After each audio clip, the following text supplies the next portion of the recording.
All right, welcome to today's workshop. It is Family School Partnerships, and my name is Emily Brownell. I am with Wisconsin Facets. I was going to say I'm the State Personnel Development Grant Coordinator, but I am no longer in that position. I am now the Early Learning Literacy Coordinator, as well as Early Childhood Specialist and technology specialist for Region 4. But with the State Personnel Development Grant, a lot of it um, is about family engagement. So this is where I have done a lot of research, a lot of just um, just being involved and in world of family engagement and family school partnerships. Um, and it is besides early childhood, working with the little ones and working with families with little ones, um, being being part of um, the a family engagement conversation is really, really important. Um, Goals for today, we're going to talk about the importance of family engagement, especially in special education, educator points of views within special education, as well as family points of views, the family role, and then building and enhancing partnerships.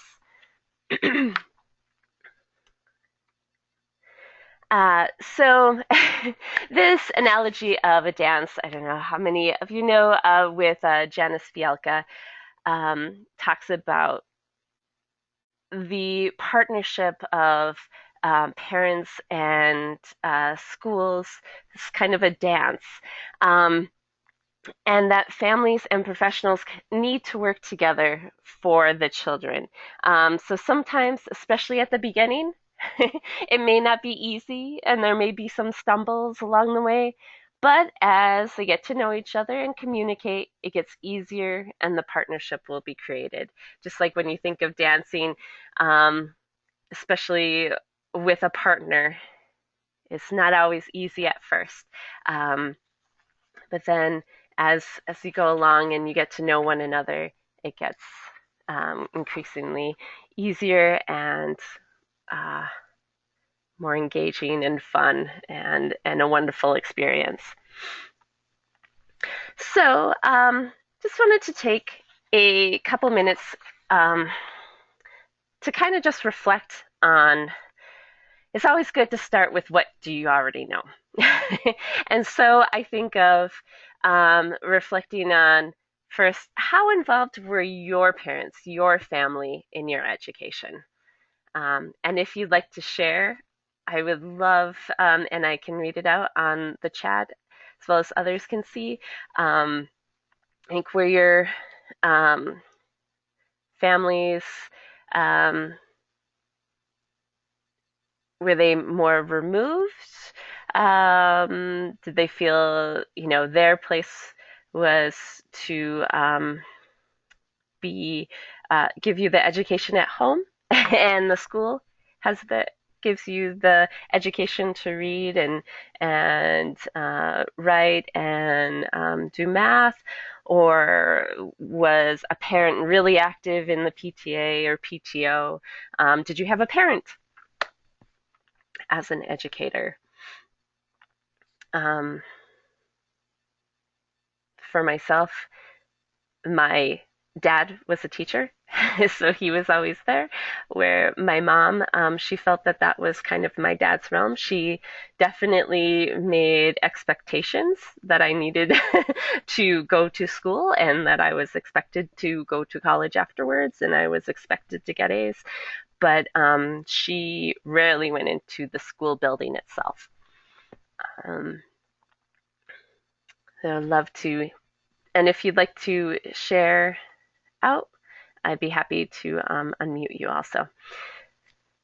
Um, and then, what have you learned from your experiences as a parent and or educator? Because we have a mixed audience of educators, professionals, and family members.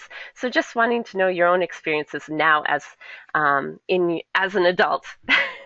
Has that um, Are you following a similar path, or are you changed? Have you changed that?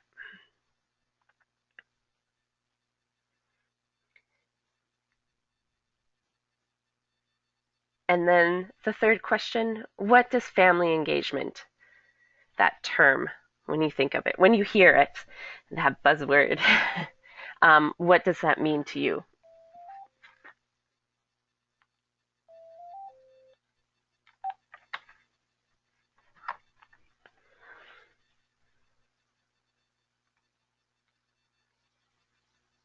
All right. I will continue on, but I hope that kind of gives you kind of a frame to kind of start with, to go with, maybe where in the past to the present, and what that term, when you think of it, means to you currently.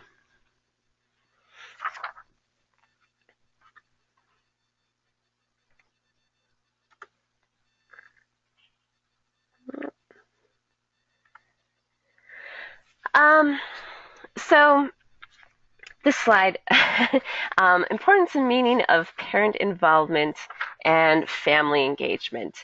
And I had heard a webinar by Karen Mapp, which you will hear me reference quite a bit in this webinar, about um, the terminology has kind of evolved, and she referred it to upgrades. Um, like everybody has upgrades on their phone. It's similar with upgrades to the terms. We started with parent involvement. It's, oh, no, no, no. Parent isn't as all encompassing, and involvement is kind of a more of a passive.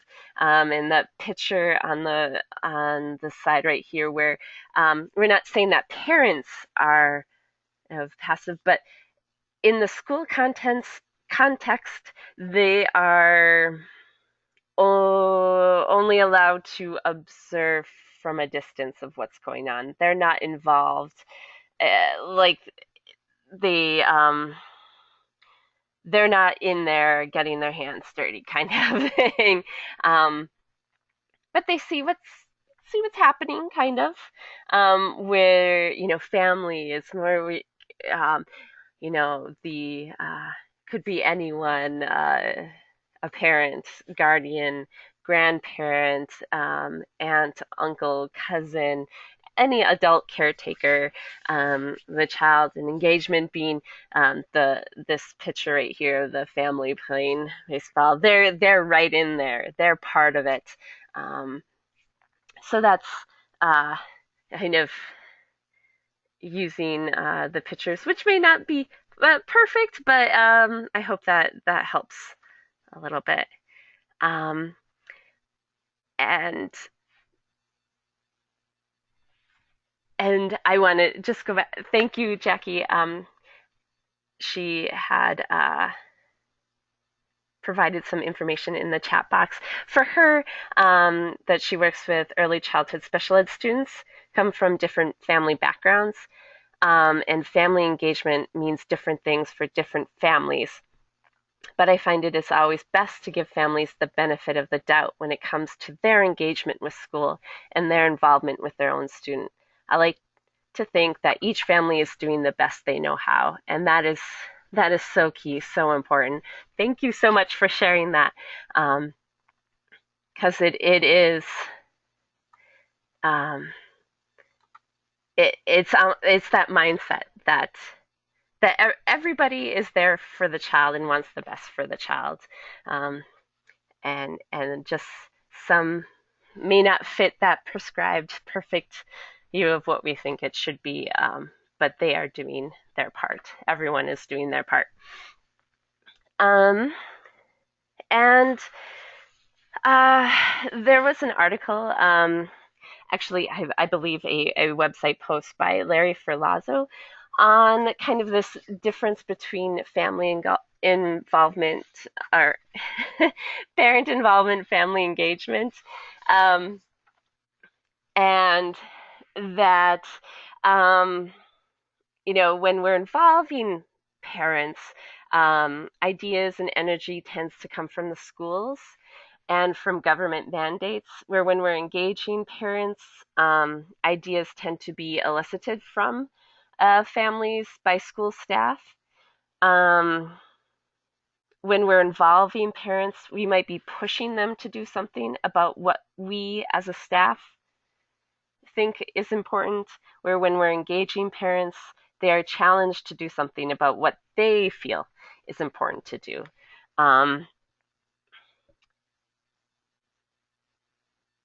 and it just kind of keep that similar thread, where we're not saying parent involvement is bad, but it's just the family engagement is an upgrade.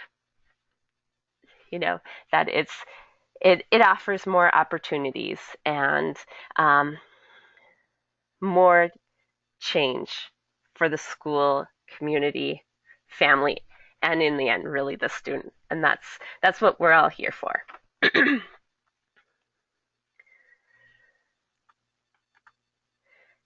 So, family engagement is really that family teacher collaboration to drive student learning and achievement.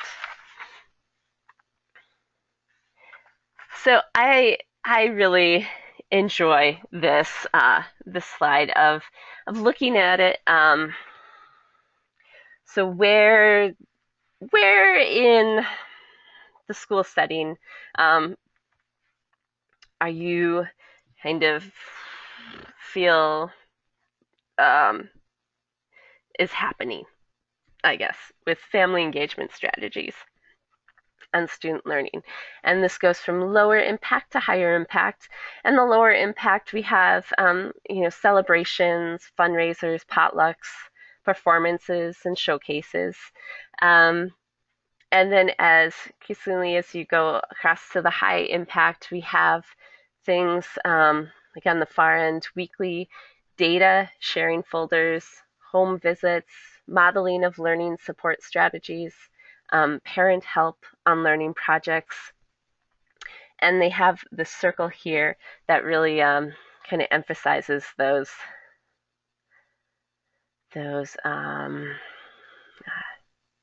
best practices, those key things that really are valuable in helping that impact. So think of, if you're an educator, what are you guys doing currently? Where could you go? And as families, think, what is your school doing, and how could you possibly help it move over to the high impact? What could you do to help that along? Any questions? Anything that like to add? Nice. We will. I think of, we often have like a back to school night or open house, and that's valuable. Parent teacher conferences, valuable. How are you in that regular personalized communication? You feel that relationship, and we'll talk about that quite a bit, about relationships. And then other things there that we can really, I don't know, help those things along. And we'll talk about some more as we go. Another question, and this was something from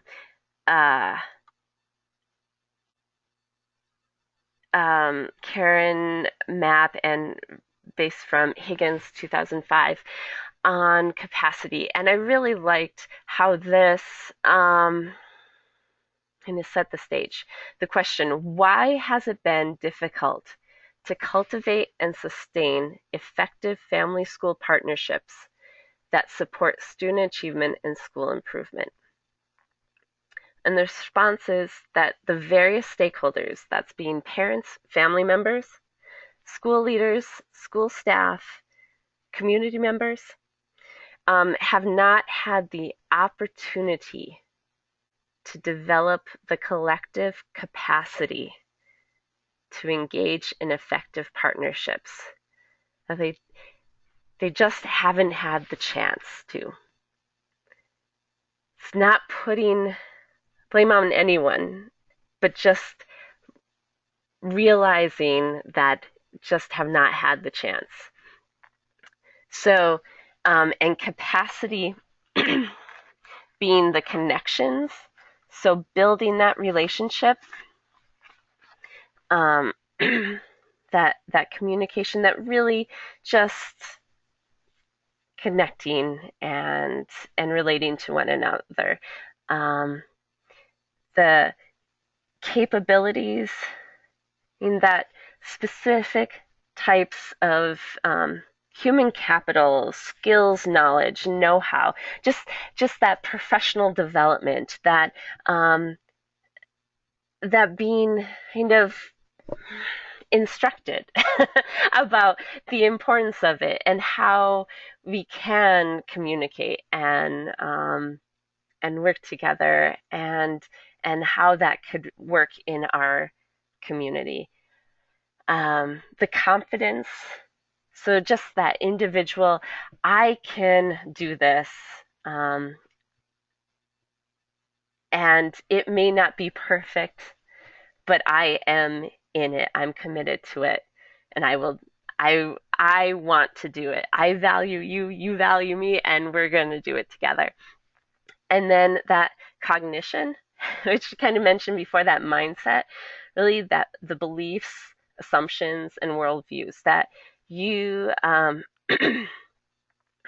as an educator, feel that families are doing their best, and you, as a parent or family member, feel like the educators, the school staff are doing their best. So I this kind of helps. Street hits you as hard as it did me. I think this really it's just a great frame of mind for this. Like, yes, that is so true. We just have not had the opportunity, and we need to work on those connections, capabilities, confidence, and cognition. So, say, continue on. If I can click on. All right. So there's a lot going on right now in the state and in the nation around family engagement, and the U.S. Department of Education has come out with a framework for family engagement, and it is, as it shows here, enhancing the capacity of school program staff and families. It's like we had mentioned in the slide before about capacity. So kind of works on what it's moving from, shifting to. So moving from that individual responsibility, it's the teacher, it is the family engagement coordinator that's supposed to do it all, where really it's a shared responsibility partnership. It's that relationship building. Everybody's in it together. We got to do it all together. Moving from that deficit-based adversarial to the strengths-based and collaborative. Moving from random acts of engagement that once or twice a year to systemic engagement where it's embedded in everything. From the first time a parent, a student reaches out to the school to throughout the day, throughout the quarter or semester, throughout the school year, in all classes, in all school buildings, everywhere. It's there. Curriculum to um, the school environment. Moving from top down to collaborative, that everyone that's involved should have a voice, that it's not coming from the superintendent, um, but it is families on leadership teams, it is students on leadership teams and their voices being heard, it is paraprofessionals being part of the conversation, and all educators being there too. Moving from compliance driven, that can we check it off? We did it. Yep, we had, 5 out of 10 parents, whatever that percentage mark. Yep, we did it. We're outcomes driven. That isn't making a difference. Do we see a difference being made? And then moving from that one time project to sustained. Um, it's all about. A lot of research out there, and research shows that when families are involved, student has impact on students. Things like faster literacy acquisition, higher grades, better attendance, increased motivation, lower suspension, better behavior, decreased use of drugs, alcohol, violence, and continuing on to middle school and high school, where making better transitions, um, higher graduation rates, seeking post-secondary education, moving forward, being involved in their transition from school into the real world, and having a plan, taking taking action, taking control, and then as well as benefits for students and families, um, benefits for schools when families are involved. Um, so just overall, school looks better with improved levels of achievement and outcomes. Um, students are there, they're motivated, and they're excited to learn. Um, Positive school climate, enhanced reputation. Parents saying, my kid goes to this school, and other parents from other towns. I've heard such great things. Wow. Oh, I wish my kid was in that school. And oh, did you hear what's going on? And just um, people talk, and they share those great things with not just other parents, but their families, and they talk then to other people, and it just goes around, and just really positive. Um, More family members active in decision making. Remember, to offer those opportunities for families to be part of uh, leadership teams, advisory councils, um, focus groups, being part of what's going on, letting them in on it. Um, Improve teacher morale and retention. I was a teacher, and it's always helps to um, work at a school where people want to be there. That there isn't a lot of um, negative feelings, negative tension, just a lot of teachers in and out every year, a lot of change. It's nice to be able to build that community within the school too, um, that all the teachers are there, uh, love their work, working together, helping each other out, um, and they're in it together. That's a great feeling. I worked at one school where it wasn't, and I then worked at a different school, and it was amazing what a difference makes. And to know, I still keep in touch with a lot of ones that where it was a an engaged school, positive atmosphere, and boy, that I keep in touch with them, and most all of them are still there, um, and they're not going anywhere, and um, they help each other out. They're always doing things um, together that just is just amazing work that they do, and everybody can feel that. Um, and then increased workforce confidence and competence, being just, we can do this. I feel good. I can be. It's not us against them. We're all in it together, and I feel comfortable having those conversations with families, and um, and I know the families. I know the students. I know the families. Great, great feeling. Some factors from families that impact student success. Really, families' expectations.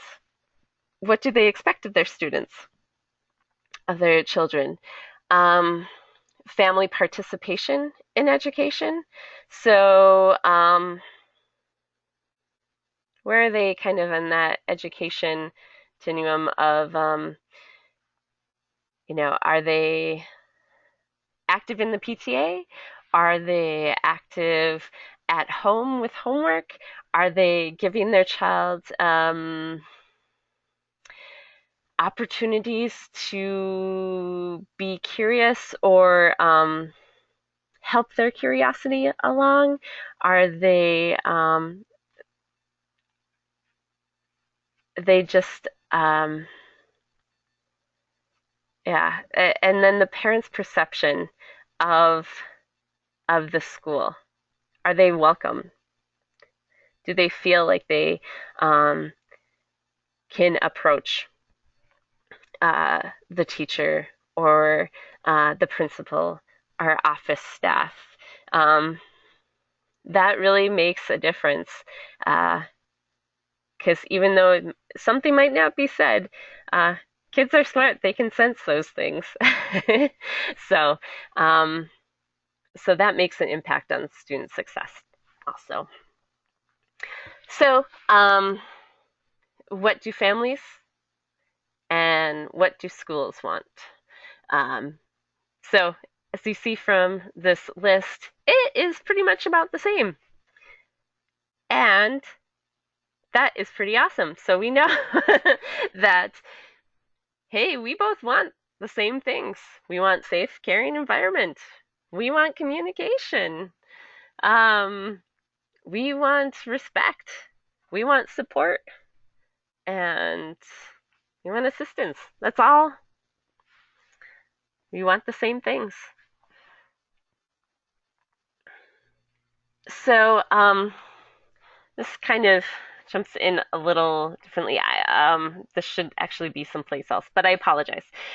This There are many ways that schools measure family engagement, depending on a variety of things. But in any case, the federal government is interested in it. Um, in special education, it is with Indicator 8, and there is a family survey that goes out in Wisconsin it goes on a rotation, so I believe every 5 years. Um, Schools are, their families with students receiving special education services receive a survey. And I believe Title I has something. State Personnel Development Grant. Uh, this current grant has a family engagement survey that is provided to schools and to a percentage of parents with children receiving special education services. And then schools themselves, they might want to know how they are doing. They want to hear what families have to say. So they will conduct their own surveys. Um, but I wanted to mention about Indicator 8, scene 1. Um, and I just wanted to touch on here are some of the examples of questions that are being asked. Um, so, you know, are parents considered, they're asking a parent, am I considered an equal partner with teachers and other professionals in planning my child's program, being the Individualized Education Program, IEP? That they're being asked, all of my concerns and recommendations were documented on the IEP. Teachers are available to speak with me. Teachers treat me as a team member. Teachers and administrators respect my cultural heritage. The school communicates regularly with me regarding my child's progress on IEP goals. The school offers parents a variety of ways to communicate with teachers. And the school explains what options parents have if they disagree with a decision of the school. So as you can see, the numbers are not in order because these are the actual numbers in the Indicator 8 survey, which is going through a revision, I believe, at the moment, but they're not going to change drastically. These are still important points to consider and realize that the school district and the state and the federal government wants to know. It's plays a factor. Um, so this frame of reference of I guess the mindset of believing that all families are doing their best and they care. I once heard an NPR program about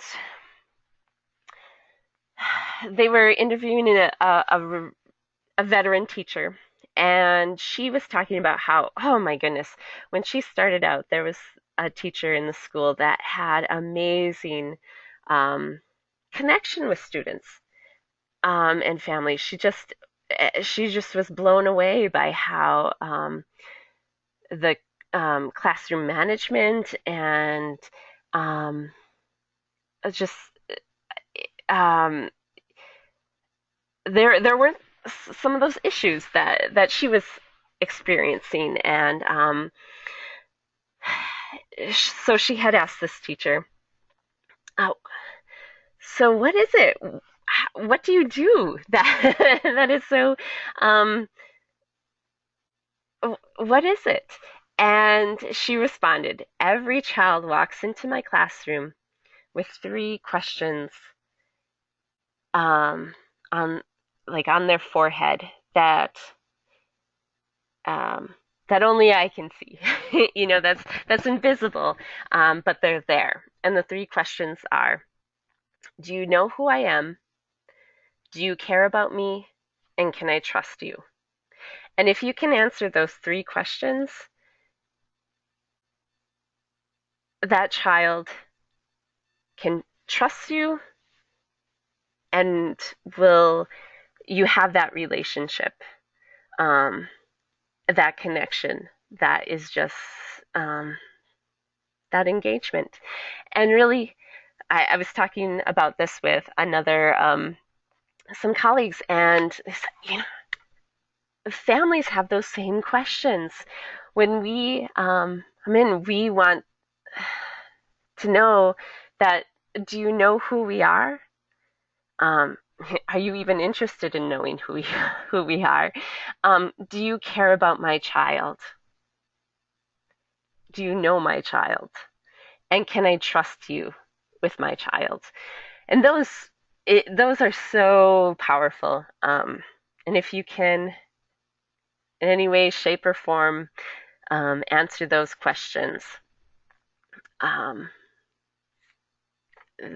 that builds so much into that partnership. Um, so from Beyond the Bake Sale, there's also 4 core beliefs, this kind of with that mindset also, of that all parents have dreams for their children and want the best for them. So for family engagement to be successful, this is one core belief. Second core belief, all parents have the capacity to support their children's learning, regardless of how little formal education they may have or what language they may speak.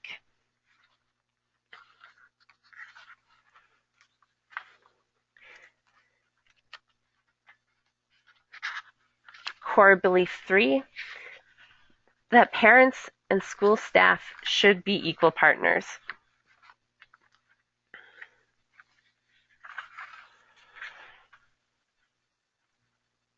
And core belief 4, the responsibility for building partnerships between school and home rests primarily with school staff, especially school leaders. And I think I've seen teachers do wonderful things in their classroom.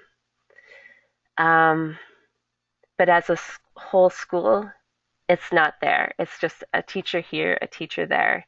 And why is that? And I think of leadership.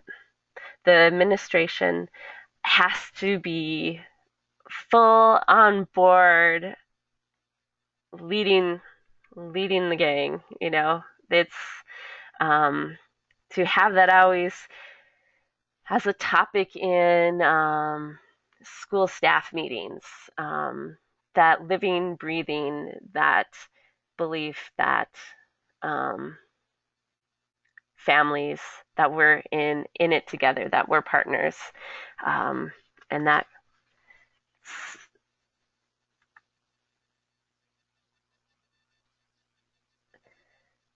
it's so nice. Um, and really, all of this, we might say that, oh, parents, they're hard, you know, some parents are just so hard to reach, they don't care. Oh, you might ask them, but they're not there. But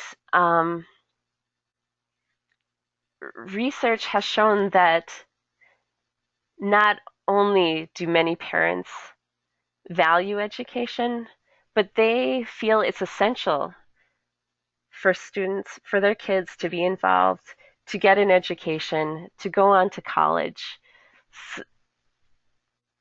They want it, but something just is getting is they're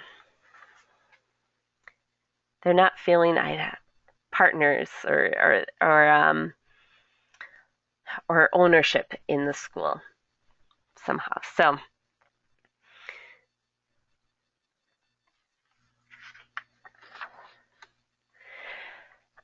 and then talking about that about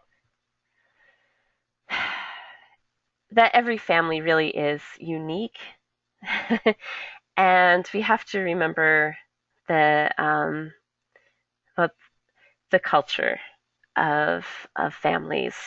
Um, and you know, a brief definition, you know, culture is a way of life shared by people in a place or time. And this graphic right here described it nicely of what is culture. You think on the inside, and when you often hear the word culture, you think of race, ethnicity, but culture, what, who you are. All of these little trivia pursuit pieces, triangles in the center, kind of illustrate those things that are really ingrained deep who you are.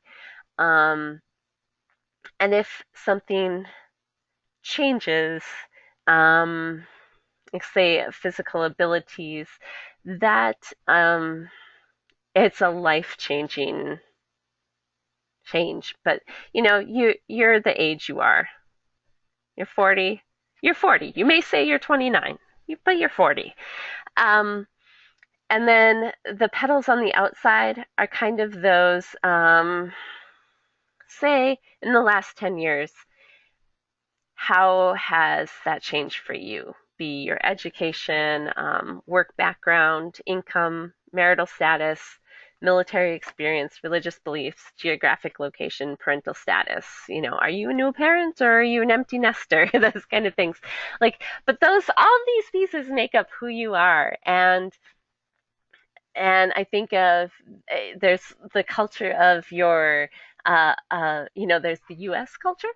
There is the Midwest culture. Besides, a race and ethnicity, I live in northern Wisconsin. We have our own culture, different from Madison and Milwaukee. The culture that is in your own town, in your own neighborhood, in your own home, in your own family. That just and I you gotta be curious. You gotta know that it's exciting to learn about how people are similar and how they are unique. Um, and talking about the culture of a family as both families and educators to really reflect on. How do you view the role in school and learn about a family's role in school? Um, are they wanting to be culturally? Are they really strict about homework and grades and that education, and they're super involved, or do they feel that is the responsibility of the school to take care of those things, and their responsibility is to make sure that they are um, active, productive citizens in the community. Reflect on the role of disability. That is varies from culture to culture. Reflect on the family roles and responsibility, and that from culture to culture is different. Is it, you know, more patriarchal, matriarchal? Is it through the equal?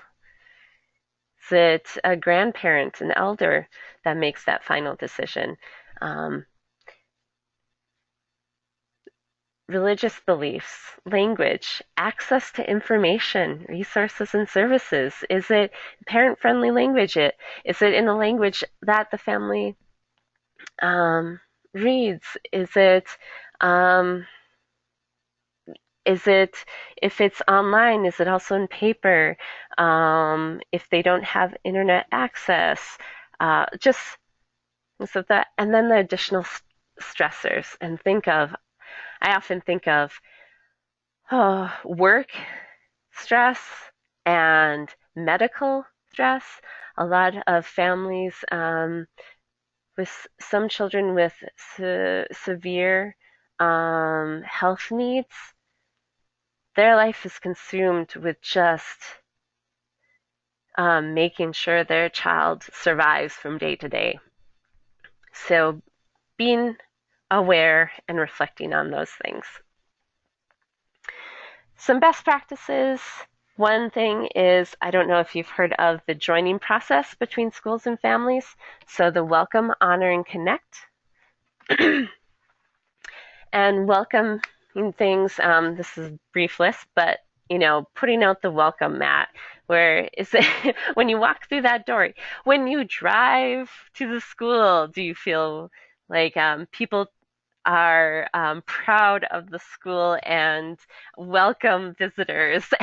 And do you know where to park and where to go?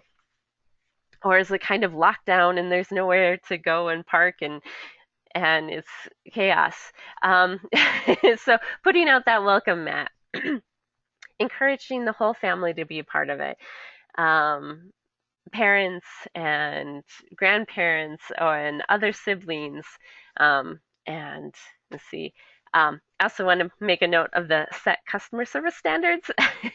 I don't know how many of you have gone into the school and you have different times now you have to sign in as a visitor. And right away you can kind of tell if you are welcome or not by the administrative assistant. So important to set those customer service standards of you always, greet everyone with a smile and a good morning or good afternoon. And especially if they're the first people that visitors interact with, you hope that it's a positive experience. Even being as professionals going in, and you can feel like you're bothering them, doesn't make you go, oh boy, I really am excited to be here. So honoring, so deepening that relationship, um, giving parents that voice in major decisions, recognizing and respecting families, um, and going with that strength based and positive. Connecting, that really linking that families to student learning. Um, Being proud of what the students do by exhibiting the work and allowing families to see what's being done. Home visits, that is always, um, some families may not be really welcome to that, but maybe community visits might be a good place to start. um, and then leading to home visits, if that is welcome, if you're welcome in their home. Um, showing parents how much staff care, that um, that they are valued. Inviting families to observe in classes. We welcome you to see your students, learning and what our day is like. Um, and then even going as far as opening a family center where volunteers, um, maybe even paid a person that could kind of be there to assist families and have the school be more of a community center than that fortress. Within the IEP,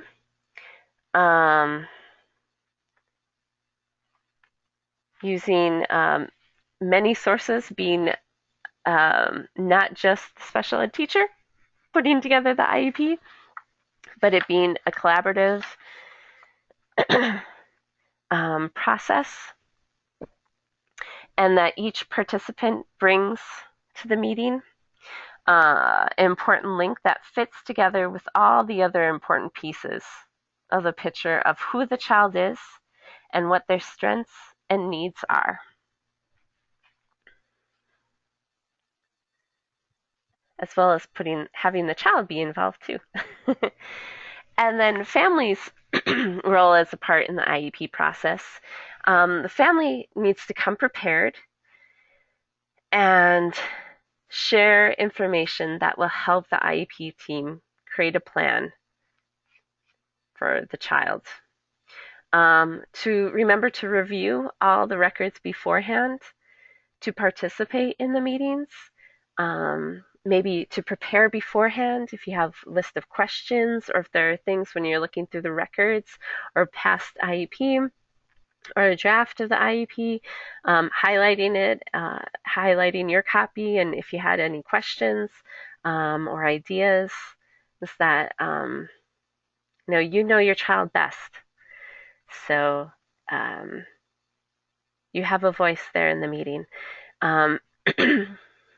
And then participate in any group that makes decisions on placement. And remember to involve the student, that the student is the focus and should be involved in his or her IEP. It may be just introducing themselves at the beginning, and then as feel more comfortable, or if it's there's sometimes where maybe a student, it might not be best for a student to be a part of the IEP, but overall, they should have a voice and um, should should be part of it. Some family-friendly IEP activities that teachers can do: have an agenda prepared ahead of time and given out ahead of time. Have the teacher acknowledge the parents immediately.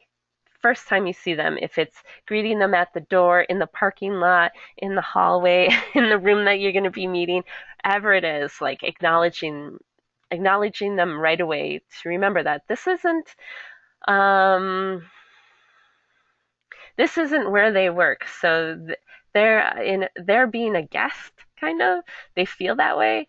Um, so acknowledging them right away to make them um, feel welcome, and then have participants introduce themselves, including saying like SPDIG coordinator, but I'm the state personnel development grant coordinator. Something like that. That you're spelling it out.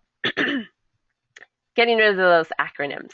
Um, make sure parents have a current copy of the IEP and any draft forms. Find a family-friendly setting for the meeting. So if it's not in the school, if that due to um, maybe issues, transportation, um, time of day, things like that, see if they're a brainstorm of possibilities. That making that one little, maybe that one time might just go a long way, and it might be different the next time. Send the family a questionnaire to fill out ahead of time. If you have get some basic information if you need, or if you have a questionnaire, some sort of survey for all families with children receiving special education services, um, might be helpful. And then, most importantly, follow up with a phone call or some sort of communication after the meeting, and maybe not, maybe right away, just thanks for being part of it, but then maybe a couple days or a week later and say it. So now has some time to digest the information and what happened. Did you have any questions? Was there anything that really that that you've been thinking about that is good, makes you maybe a little concerned, a little wary? Is there, just anything? And if you need to maybe have another quick meeting just to kind of clarify some questions or issues, that will just go so far. Um,